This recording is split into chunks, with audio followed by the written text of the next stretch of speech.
तो welcome back दोस्तों, स्वागत है आप सभी का एक और नए वीडियो में।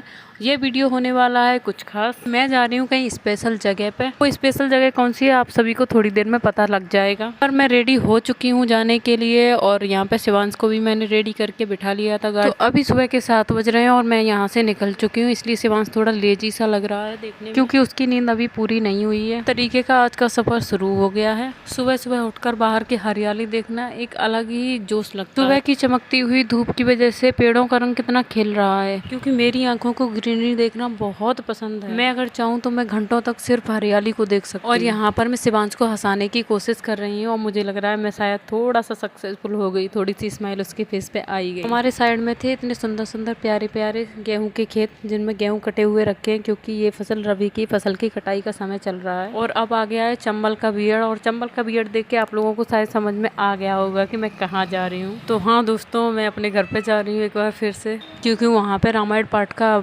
आयोजन किया जा रहा है, तो उसी में सम्मिलित होने के लिए मैं जा रही हूँ। वैसे कुछ भी हो, पता नहीं क्यों चंबल के इधर आते ही ऐसा लगता है कि ये अपना इलाका आ गया है। मेरा फर्स्ट टाइम था कि मैं कार से अकेले कहीं जा रही थी, तो मम्मी को यहाँ इटावा में बहुत टेंशन हो रही थी मेरी। तो यहाँ से मेरे घर का रास्ता बस थोड़ी दूरी कुछ रह जाता है, तो बस घर आने वाला है। पता नहीं अलग ही एक्साइटमेंट होती है घर पे पहुँच। मैं सुबह सुबह इतनी जल्दी घर से निकल के आ रही थी, पर फिर भी मन में यही चल रहा था कि प्रोग्राम स्टार्ट ना हो जाए मेरे पहुंचने से। तो ये वाला जो गांव देख रहे हैं वो है बगरेना। यहाँ से मेरी दादी बिलोंग करती थी। अब वो इस दुनिया में नहीं है और यहाँ से उनके जो मायके वाले थे वो निकल के ग्वालियर शिफ्ट हो गए। Guys welcome back to my new vlog. और यहाँ पे मैं घर पे पहुंच चुकी हूँ, तो यहाँ पे पहुंचने की एक अलग ही लेवल की खुशी है। घर पे पहुंचते ही सबसे पहले मुझे किट्टू मिली, फिर आरू भी आ गई, तो सब बच्चे लोग पहले आ गए थे मिलने के लिए। और साइड में यहाँ पे कुछ तैयारी चल रही थी। अभी यहाँ पे मंडप बन रहा है जहाँ पे रामायण पाठ शुरू होगा। और ये देखते ही दिल को इतना सुकून मिला ना कि भाई मैं आ गई टाइम से, अभी शुरू नहीं हुआ है। और ये जो ताऊ जी आप देख रहे थे जिनको मैंने जूम किया अभी, उनने ये पूरा मंडप जो है पूरा सिस्टम बनाया है। इसके बाद भी उन लोगों ने हमारी काफ़ी हेल्प करी थी, तो धीरे धीरे आपको बता। यहाँ पे पहुँचने के बाद मैं किसी की गोदी में नहीं जा रहा था, वो सिर्फ मेरी गोदी में खेल रहा था या फिर मेरे आसपास। सब लोग तैयारी के लिए इंतजार कर रहे थे केले के पेड़ों का, जो तने के साथ में हो। तो आलोक और ताऊ तने केले के साथ में ले आए हैं। अब मैं आपको दिखाती हूँ एक अलग ही चीज़। मैं जा रही हूँ अरवी के खेत में। ये जो आप मेरे आसपास देख रहे हो ये सारा अरवी का खेत है। इतने सुंदर प्यारे प्यारे पत्ते लगते हैं इनके। अभी तो ये पौधे अभी हाल ही के लगे हुए हैं, नहीं जब ये बड़े हो जाते हैं तो पूरा एकदम खेत इतने चौड़े चौड़े पत्तों से भर। और मौसम भी बहुत अच्छा हो रखा है। ये देखो कितने प्यारे बादल हो रखे हैं। और ये सामने जो आप पेड़ देख रहे हैं ये नींबू के पेड़ हैं, और ये पेड़ जो है वो साल भर नींबू देते हैं, मतलब 12 मासी। और इधर आके मैंने देखा तो केले के पत्ते उसमें लगाने की तैयारी हो रही है। कुछ एक पत्ते जो एक्स्ट्रा हैं उनको काट के निकाल दिया गया जिससे अच्छे से सेट हो जाए। तने को भी थोड़ा। मंडप इस तरीके से बनके रेडी हो गया है, पर ये रेड साड़ी का जो गेटअप है मुझे बिल्कुल पसंद नहीं आ रहा था। जी ने यहाँ पे अपनी तैयारी शुरू कर दी थी दोनों चौकी बनाने के लिए। उनने सामान इकट्ठा कर लिया। डेकोरेशन देखने के बाद मैंने और ज्योति दी ने डिसाइड किया कि भले ही डबल मेहनत क्यों ना करनी पड़े हम लोगों को, पर ये रेड वाली साड़ी जो है उसको निकाल के दोबारा से सेट करना ही पड़ेगा। इससे पहले हम लोगों ने सोचा कि बाकी पहले जो डेकोरेशन है उसको खत्म करते हैं, उसके बाद में रेड वाली साड़ी का सिर्फ आगे से रह जाएगा, तो उसको बाद में कंप्लीट कर लेंगे। यहाँ पे मैं और ज्योति दीदी पहले साइड वाली डेकोरेशन कंप्लीट कर रहे हैं। और हमने क्या किया कि उसको इकट्ठा करके कपड़े को उसको सुई से वहीं के वहीं सिल दिया, जिससे वो निकल ना जाए साइड की। मजबूती इसलिए देनी थी कि 3 दिन तक डेकोरेशन टिकी रहनी चाहिए।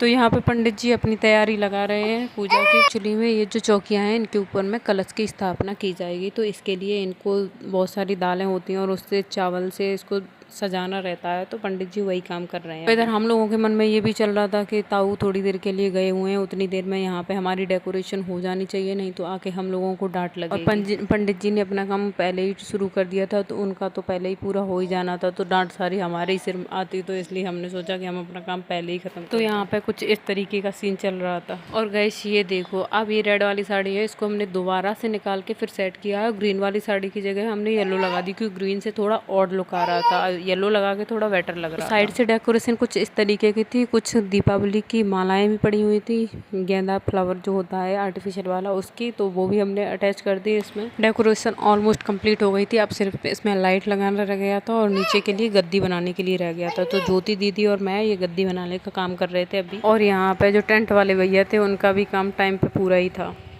और पंडित जी की भी इतने टाइम में दोनों चौकियाँ बन के रेडी हो गई थी। तो अब बस प्रोग्राम शुरू होने में बस थोड़ा ही समय बाकी रह गया है। इसमें थोड़ा सा ब्लंडर टाइप का भी हो गया था, तो वो आपको बाद में पता चलेगा कि क्या हुआ था बीच में। तो पूजा का ये जो सामान है ये पापा ने पहले से ही ला के रखा हुआ था कि उस टाइम पे इतना सब नहीं हो पाएगा, इसलिए पहले से। और लोगों से इस टाइम का बोला भी था, तो लोग भी आने शुरू हो गए थे रामायण पाठ के लिए।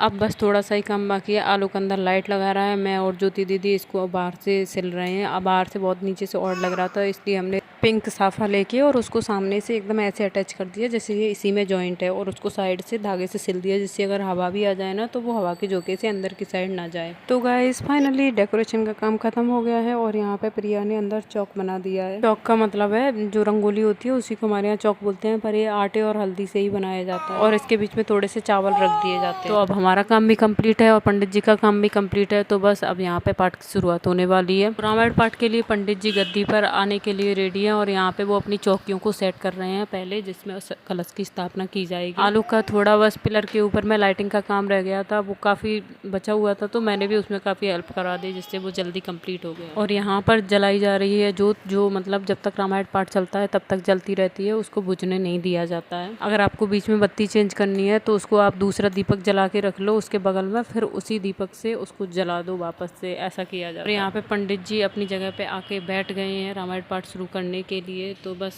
कुछ ही देर में शुरू हो जाएगा। और जो मैंने जो तभी आपको दिखाई थी वो यहाँ पे इसके नीचे रखी गई है, वो आपको पिंक कलर के कपड़े के नीचे जो लाइट दिख रही है वो उसी जोत की रोशनी है। तो गाइस इस वाली वीडियो में बस इतना ही रहेगा, क्योंकि वीडियो बहुत लंबी हो रही थी तो मैंने इसको शॉर्ट ही करने की कोशिश करी है। मिलते हैं आपसे अगली वीडियो में, तो तब तक के लिए लोग मेरे चैनल को सब्सक्राइब करिए। तब तक